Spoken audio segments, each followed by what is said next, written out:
নমস্কার। তো চলুন সবাইকে আমার চ্যানেলে ওয়েলকাম। আজকের ভিডিওতে আমি বলতে পারি একটা মাল্টিব্যাগার অপরচুনিটি স্টক নিয়ে আলোচনা করব। এই স্টকটির মধ্যে হিউজ অপরচুনিটি রয়েছে। এই স্টকটি হচ্ছে কেবল অ্যান্ড ওয়্যার সেক্টর। এমনিতে যদি আপনি পুরো কেবল সেক্টরটা দেখেন, আগামী 2 বছর 3 বছর 5 বছর যদি 10 বছরও দেখেন, আমার মনে হয় সব থেকে যদি হাই গ্রোথ কোনো একটা সেক্টর আছে সেটা হচ্ছে কেবল সেক্টর। এখন যেভাবে গভর্নমেন্ট ক্যাপেক্স করছে যে কোনো ইন্ডাস্ট্রি, যেমন রিনিউয়েবল এনার্জি বলুন, সোলার বলুন, ইভি সেক্টর বলুন, সেমিকন্ডাক্টর বলুন, রিয়েল এস্টেট বলুন, ইলেকট্রনিক্স ইন্ডাস্ট্রি বলুন, যে কোনো সমস্ত ইন্ডাস্ট্রিতে এখন গভর্নমেন্ট ক্যাপেক্স করছে। যে কোনো ইন্ডাস্ট্রির গ্রোথ হোক, প্রত্যেকটা ইন্ডাস্ট্রিতে কমন কম্পোনেন্ট হচ্ছে কেবল। মানে কেবল সেক্টর কিন্তু মানে প্রত্যেকের পোর্টফোলিওতে একটা করে কেবল সেক্টরের স্টক থাকা উচিত।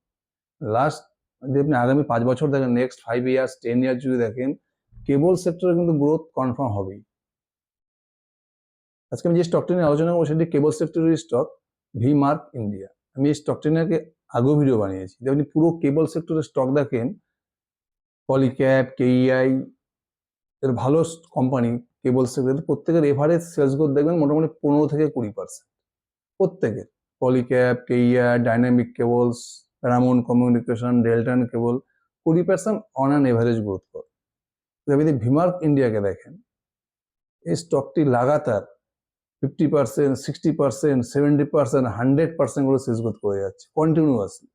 যদি ভিমার্ক ইন্ডিয়ার রেজাল্ট দেখেন, যদি আপনি Q3 রেজাল্টও দেখেন, ডিসেম্বর, ভিমার্কের তো মানে প্রতিটা কোয়ার্টার রেজাল্ট আছে, এদের হাফ ইয়ারলি করে রেজাল্ট আছে, H1 আর H2। যদি আপনি এবছর H1 FY26 যদি H1 এর রেজাল্ট দেখেন, তাহলে দেখবেন সেলস গ্রোথ করেছে অলমোস্ট 100%।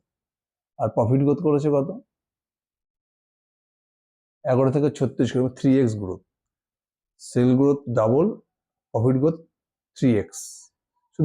শুধু এই H1ই না, যদি প্রত্যেক বছর যদি এভরি ইয়ার এরা প্রায় 50%, 60%, 100% করে সেলস গ্রোথ করছে এবং প্যাট গ্রোথ করে যাচ্ছে প্রত্যেক বছর। যদি লাস্ট 4 বছরে দেখেন, যে FY21 থেকে FY25 দেখেন, তাদের সেলস গ্রোথ অলমোস্ট হচ্ছে কত? 5x। 4 বছরে সেলস গ্রোথ করছে 5x। আর যদি প্যাট গ্রোথ দেখেন, তাহলে 4 বছরে অলমোস্ট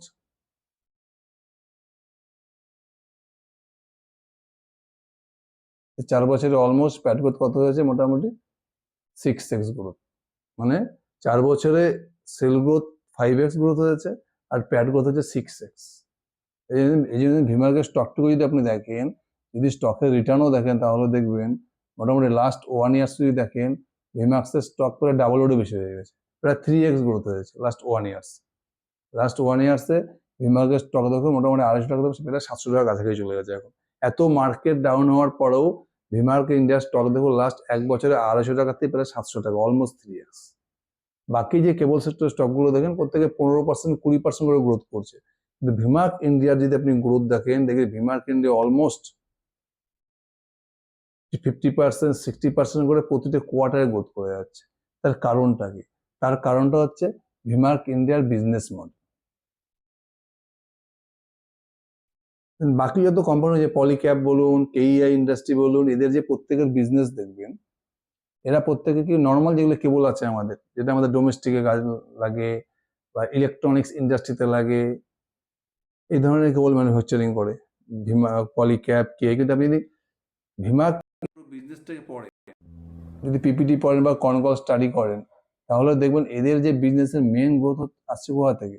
এরা ভ্যালুয়েটেড কেবল বানাচ্ছে, প্রিমিয়াম কেবল বানাচ্ছে। এদের কেবলটা হচ্ছে খুব হাই পাওয়ার কেবল, মানে এদের এই কেবলের মধ্যে প্রচুর ইলেকট্রিসিটি এরা কনজিউম করতে পারে। এরা যে টেকনোলজিটাকে ইউজ করছে, সেই টেকনোলজি হচ্ছে ইবিএম টেকনোলজি। প্রচুর ইলেকট্রন দিয়ে একটা প্রসেস হয়ে যায়। প্রসেসটাকে বলা হচ্ছে, আমি অত ডিটেলসে প্রসেসে যাচ্ছি না, এটা বলে ইবিএম টেকনোলজি। এই টেকনোলজির মাধ্যমে এরা যে কেবলটা তৈরি করে, সেই কেবলটা খুব হাই পাওয়ার কেবল হয়। হাই পাওয়ার কেবল মানে সেই কেবলটা প্রচুর ইলেকট্রিক কনজিউম করতে পারে, প্লাস হিট রেজিস্ট্যান্ট হয়, গরমে কিছু হয় না, বৃষ্টিতে কিছু হয় না। আর এদের লংজিভিটি হিউজ হয়, প্রায় 50 বছর, 60 বছর, 70 বছরও এই ধরনের কেবলের কোনো ক্ষতি হয় না। এই জন্য দেখুন এদের কেবলের ডিমান্ড, যত হেভি ইন্ডাস্ট্রি রয়েছে, সে রিনিউয়েবল এনার্জি ইন্ডাস্ট্রি বলুন, সোলার ইন্ডাস্ট্রি বলুন, ইভি বলুন, কনজিউমার ইলেকট্রনিক্স বলুন,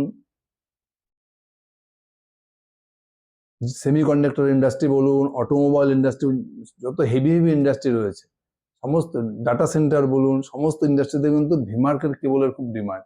এরা যে কেবলটা এটা বল ফ্লেক্সি ট্যাপ কেবল, ফ্লেক্সি ট্যাপ কেবল। এই কেবলটা কিভাবে বানাচ্ছে এরা? ইবিএম টেকনোলজি ইউজ করে।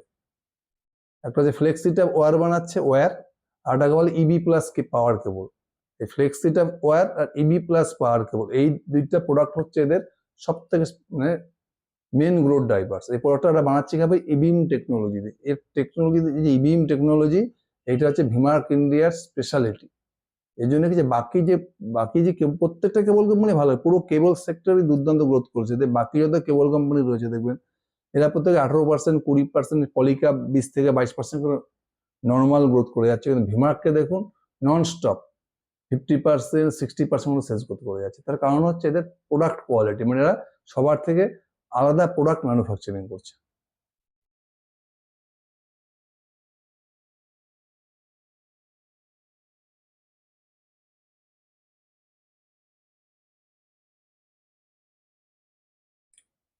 আমাদের কেবল সেক্টরে গভর্নমেন্ট প্রচুর ক্যাপেক্স করছে না, মোটামুটি FY20 থেকে FY24 government 30% CAGR government spending বাড়িয়েছে। রিয়েল এস্টেটে গভর্নমেন্ট বিশাল এক্সপানশন করছে। Renewable energy, government renewable energy বিশাল পুশ করছেন। এদের যে টার্গেট রয়েছে গভর্নমেন্টের 2030-এর মধ্যে 500 GW রিনিউয়েবল ক্যাপাসিটি বাড়াবে। ইভি ইনফ্রাস্ট্রাকচার গ্রোথ করছে। এই প্রত্যেকটা সেক্টরে কিন্তু লাগবে কি হাই পাওয়ারের কেবল লাগবে। আর এখানে কিন্তু ভিমার্ক কিন্তু মানে এইসব সেক্টরে কিন্তু ভিমার্কের কেবলের প্রচুর ডিমান্ড। কারণ এদের যে ইভিএম টেকনোলজির যে কেবলটা রয়েছে, কেবল অ্যান্ড ওয়্যার, এটা কিন্তু প্রচুর ইলেকট্রিক কনজিউম করতে পারে, plus hit resistant, water resistant এবং লংজিভিটি হিউজ। তার মানে নেক্সট 5 ইয়ার্সে কিন্তু ভিমার্কের মধ্যে কিন্তু প্রচুর গ্রোথের স্কোপ রয়েছে।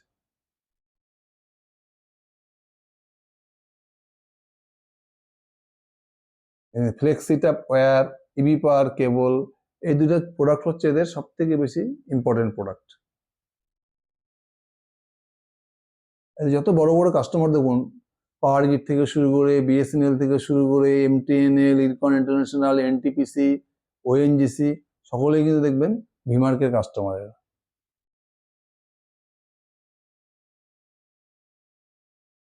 আজ এই ভিমার্কের সবচেয়ে আপনি গ্রোথ যদি দেখেন, এদের যে ফিউচার, এর যে গাইডেন্স দিয়েছে, সেই গাইডেন্সটা এই মুহূর্তে যদি আপনি FY25 দেখেন, FY25 এর শেষে ভিমার্কের টোটাল ক্যাপাসিটি ছিল 1.6 লাখ কিলোমিটার কেবল বানানোর ক্যাপাসিটি ছিল পুরো বছরে।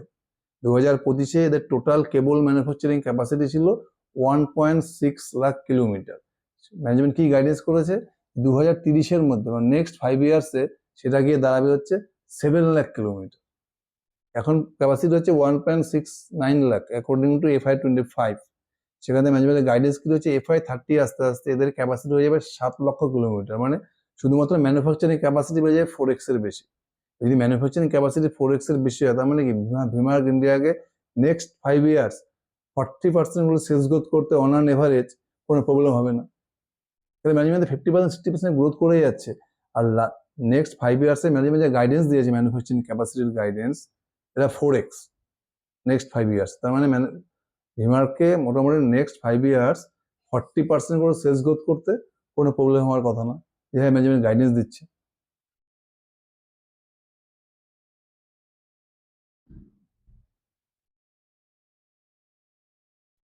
এবার যদি ভিমার্কের মার্কেট ক্যাপ দেখেন, ভিমার্কের মার্কেট ক্যাপ কত? এদের মোটামুটি মার্কেট ক্যাপ হচ্ছে 1600 কোটি টাকা।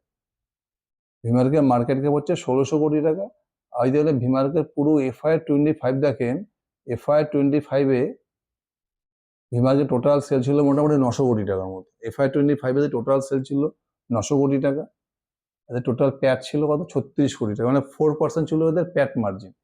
যদি FY26-এ দেখেন, H1-এ FY26 এর কি টার্গেট ছিল 40 থেকে 40% সেল গ্রোথ করবে, 40 থেকে 50%, মানে মোটামুটি 1400 থেকে 1500 কোটি টাকা পুরো FY26-এ সেল করবে। যদি আপনি FY26 দেখেন, অলরেডি এরা H1-এ মোটামুটি 700 কোটি টাকা সেল করে নিয়েছে। এটা প্যাট কত করেছে? 36 ক্রোর, মানে মোটামুটি 5% হচ্ছে এদের প্যাট মার্জিন। তাহলে অলরেডি H1-এ 700 কোটি টাকা সেল করে নিয়েছে, প্যাট করেছে কত? 36 কোটি টাকা। নর্মালি কেবল সেক্টরে H2-তে H1 থেকে বেটার রেজাল্ট হয়। তাহলে ভিমার্ক মোটামুটি 1500 কোটি টাকার মতো সেল এটা FY26-এ করে নেবে। এবার যদি FY26 1500 কোটি টাকা সেল করে, এদের এখন প্যাট মার্জিন কত? মোটামুটি 5%, মানে 75 crore হচ্ছে FY26 এ ভিমার্কের ইজিলি প্যাট দাঁড়াতে পারে। তাহলে ভিমার্কের মার্কেট ক্যাপ কত? ভিমার্কের মার্কেট ক্যাপ হচ্ছে এই মুহূর্তে 1600 কোটি টাকা। যদি মার্কেট ক্যাপ দেখেন তাহলে 1600 কোটি টাকা। যদি FY26 এ 75 কোটি টাকা প্যাট হয়, আর যদি মার্কেট ক্যাপ 1600 কোটি টাকা হয়, তাহলে ভিমার্কের ফরওয়ার্ডিং পি কত আছে? 1600 ডিভাইডেড বাই 75, মানে 21 থেকে 22। যদি আপনি FY26 এর আর্নিং হিসাব করেন, তাহলে ভিমার্কের ফরওয়ার্ডিং পি দাঁড়াচ্ছে 21 থেকে 22।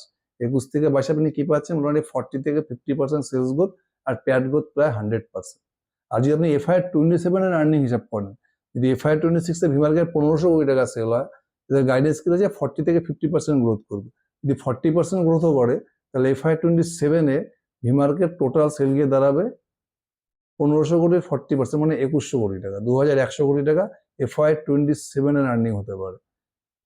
আর এদের প্যাট মার্জিন কত? মোটামুটি 5%, মানে FY27 এ তো টোটাল প্যাট হতে পারে 2100 কোটির 5%, মানে 105 কোটি টাকা। FY27 এ ভিমার্কেট নেট প্রফিট হতে পারে 105 কোটি টাকা। তাদের এখন মার্কেট ক্যাপ কত? 1600 কোটি টাকা। যদি আপনি FY27 হিসাব করেন, তাহলে ফরওয়ার্ডিং পি দাঁড়াবে কত? 1600 ডিভাইডেড বাই 105, মানে 14 থেকে 15। মানে আপনি যদি FY26 এর আর্নিং হিসাব করেন, ভিমার্ক ইন্ডিয়ার পি গিয়ে দাঁড়াচ্ছে 21 থেকে 22।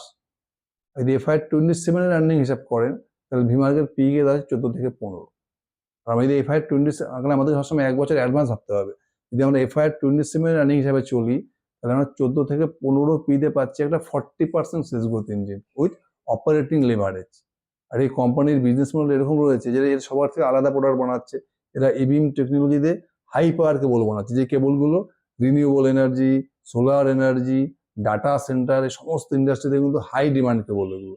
তার মানে কি ভিমার্কের মধ্যে কিন্তু নেক্সট 2 থেকে 3 বছরে হিউজ অপরচুনিটি রয়েছে। অ্যান্ড স্মল ক্যাপ কোম্পানি অনেকেই ক্যাশ ফ্লো স্টেটমেন্ট দেখবে, বা এদের কিছু শেয়ার প্লেজ করা থাকতে পারে, 40% মতো শেয়ারদের প্লেজ করা রয়েছে। এগুলো স্মল ক্যাপ কোম্পানি, এগুলো ক্রাইটেরিয়া। এসব না করলে তো স্মল ক্যাপ কোম্পানি গ্রোথই করতে পারবেন, তাহলে ছোট মার্কেট ক্যাপ। তাহলে ভিমার্কের মধ্যে কিন্তু হিউজ স্কোপ আছে এখান থেকে আরো প্রচুর রিটার্ন জেনারেট করার। কারণ আমি 14 থেকে 15 ফরওয়ার্ড পিতে পাচ্ছেন একটা 40 থেকে 50% সেলস গ্রোথ ইঞ্জিন। তার মানে কি এই স্টকটা কিন্তু একটা মাল্টি ব্যাগার ক্যান্ডিডেট। আমি কোনো রিকমেন্ড করছি না, কিন্তু স্টকটা স্টাডি করুন। এই ভিমার্কের মধ্যে কিন্তু হিউজ স্কোপ রয়েছে, কারণ কেবল সেক্টরে কিন্তু এর ধারে কাছে কোনো কোম্পানির গ্রোথ নেই। স্টকটাকে ভালো করে দেখুন।